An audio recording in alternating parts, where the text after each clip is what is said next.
Hi, everybody, and once again, we are with our friends from Hightower Westchester. I'm Bob Marone. I'm here today, though, with Peter Lang, Managing Director and Partner at Hightower Westchester. And today's topic is smart ways to donate to charity. So tell me, Peter, what do you mean by that? Thanks, Bob. Always great to be with you again. First, let me preface, there are no dumb ways to donate to charity, right? Donating to charity is always a good thing. And if you're donating small amounts, I'll just say, quote unquote, cash is king, right? Or credit card, right? And the purpose of this conversation really is about larger amounts of donations. Let's just preface it and just use $1,000 kind of as the cutoff, maybe, where there can be smarter ways of giving to your favorite charity. And that's really what we're trying to do, is promote smarter giving for charity. Okay. I understand. It's nice. You feel good. Mm-hmm. It's a wonderful thing to do as well for society. Yep. But you're saying it's a win. How does a good thing made by that donation, how do we win? Right. So the first win is you're doing something good, right? That's always a win. But how else can you win? I like to think of it as a win-win, a double win, right? The obvious one that most people are aware of is you can probably save money on your income taxes if you itemize.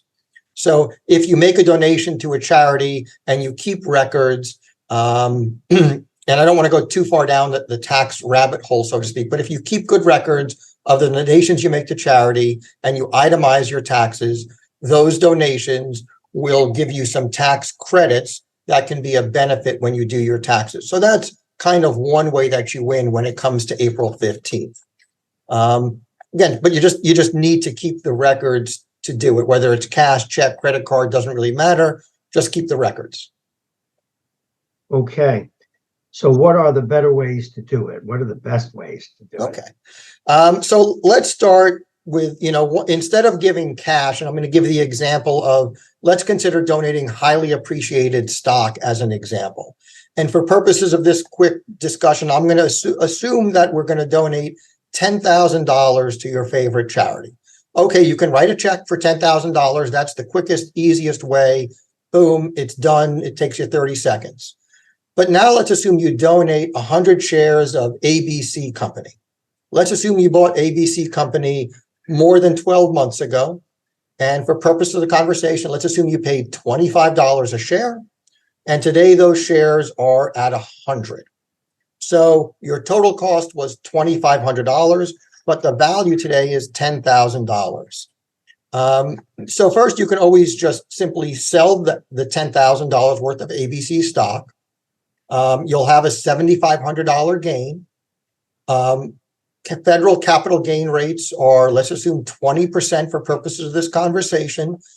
So you're going to pay $1,500 of federal income taxes. I'm not talking about state right now. I'm trying to keep it a little higher level than that. So you now, after you've paid taxes, you've got $8,500 left to donate to charity. Instead, if you donated that 100 shares of ABC Company directly to the charity, all $10,000 would go to the charity. You wouldn't pay any capital gains tax on that $7,500 gain, and you're getting the full write-off amount, donation amount of the full $10,000. Look, the charity is then going to go ahead and sell the stock and take the proceeds, but a nonprofit doesn't pay any income tax. So all you've done is really cut out, in this very simple example, paying about $1,500 worth of income tax. There's only one caveat, just to clarify. This only applies for stock that's considered a long-term capital gain, which means you must have owned it for 12 months and 1 day. This makes a lot of sense. I'm sure you have a few other ideas as well. I do see the win-win, my friend. Thank you. So the other idea is something that's grown a lot in the last few years, and those are called donor-advised funds. Donor advisor funds. I've heard of them. Can you explain what they are? Sure. So let's start with a donor advised fund. In and of itself is technically a charity, and they are generally sponsored by large companies like Fidelity and Vanguard. Both have donor advised funds. You open up an account with either one, or there are many of them. I'm just using those as examples. So you open up your own donor advised fund under the auspices of Fidelity, Vanguard, et cetera, the others. And then you donate, your stock to charity. My family, for instance, we have our own donor advised fund at Fidelity. So let me explain how this works. Just like in the previous example where you have this $10,000 worth of stock, you donate that $10,000 worth of ABC stock to your family's donor advised fund. That technically is the donation to charity. That's when you get your tax deduction. And now at some point in the future, you request your donor advised fund. You ask them, advise them, okay, I want to now make gifts to end charities, to an end 501c3. Let me just give a simple example. So I donated this $10,000 worth of stock. And a few months later, I say, okay, I want to, send $5,000 to the local food bank, and I want to send, $5,000 to my synagogue. The donor advised fund will verify that each of those end recipients are in fact 501c3s, and then they will send a check to those end charities.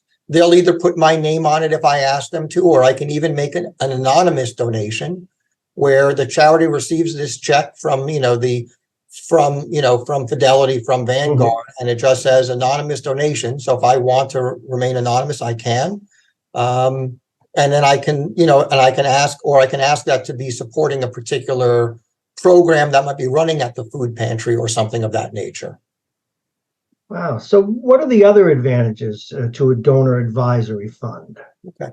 So one clear advantage is let's go back to the ABC stock example. Let's say you got this big windfall of stock and you've really made a lot of money on it. But you don't necessarily, you want to donate it, but you don't necessarily want to donate it right now to an end charity, to the food bank or to whatever. So you make that large donation right now to your donor advised fund. Now, let's say that number is, $50,000, right? A much larger number. And now so now you've made that large donation today, and maybe over the next 2, 3, 4 years, you gradually send that money out of the donor advised fund.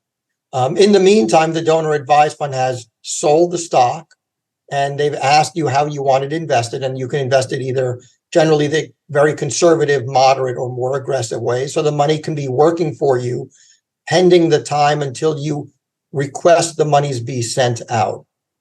And the other advantages donor advised funds is they have huge databases of charities that you can research. So if you're looking to, help, save the coral reefs, right? You can do some research on the donor advised fund website to find some charities that are working to save coral reefs around the world or something like that. One of the other benefits that we like to use is getting our children involved and getting your families involved with charity. We think that's, passing down the idea of giving to the next generation. Getting your kids involved is a wonderful idea. Are there other ways to donate as well? There are other ways. There are, when you get, even larger amounts of money, you can look at charitable remainder trusts, charitable lead trusts, even private foundations, right? These are all slightly different machinations of the same thing. There are some different pros and cons of each. I don't want to go into them because it'll take a long time to really go into it. So those are other ways you can do it. Generally, you wouldn't really use any of those more sophisticated methods of giving unless you had at least 6 or even 7 figures to really start. So it's a much more serious financial commitment that you're making in doing those. Absolutely.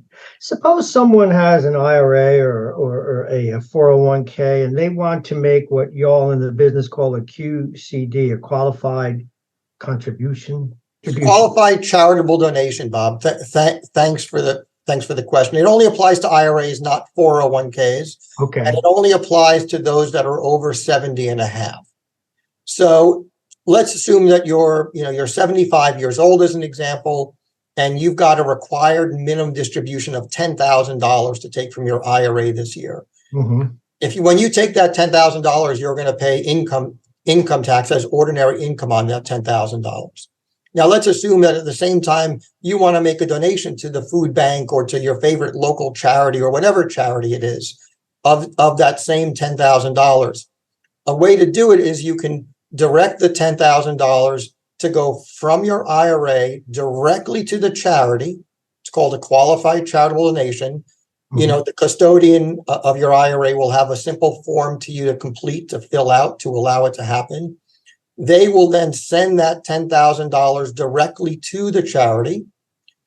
That you have now considered completed your required minimum distribution for the year.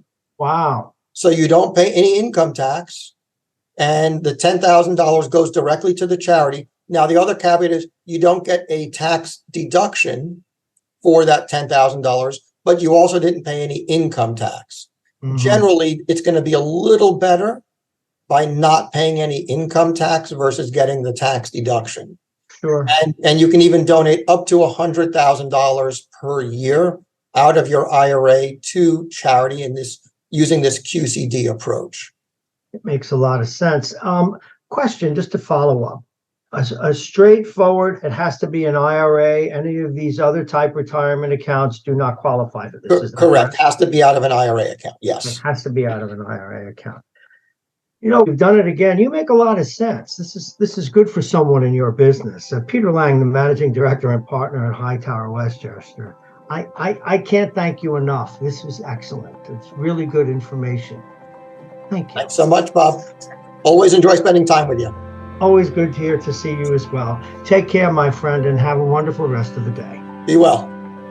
HighTower Westchester is a group of investment professionals registered with HighTower Securities, LLC, member FINRA and SIPC, and with HighTower Advisors, LLC, a registered investment advisor with the SEC. Securities are offered through HighTower Securities, LLC. Advisory services are offered through HighTower Advisors, LLC. This is not an offer to buy or sell securities. No investment process is free of risk, and there is no guarantee that the investment process or the investment opportunities referenced herein will be profitable. Past performance is not indicative of current or future performance and is not a guarantee. The investment opportunities referenced herein may not be suitable for all investors. All data and information referenced herein are from sources believed to be reliable. Any opinions, news, research, analyses, prices, or other information contained in this research is provided as a general market commentary. It does not constitute investment advice. Hightower Westchester and Hightower shall not in any way be liable for claims and make no expressed or implied representations or warranties as to the accuracy or completeness of the data and other information, or for statements or errors contained in or omissions from the obtained data and information referenced herein. The data and information are provided as of the date referenced. Such data and information are subject to change without notice. This podcast was created for informational purposes only. The opinions expressed are solely those of Hightower Westchester and do not represent those of HighTower Advisors, LLC, or any of its affiliates. HighTower Advisors do not provide tax or legal advice. This material was not intended or written to be used or presented to any entity as tax advice or tax information. Tax laws vary based on the client's individual circumstances and can change at any time without notice. Clients are urged to consult their tax or legal advisor before establishing a retirement plan.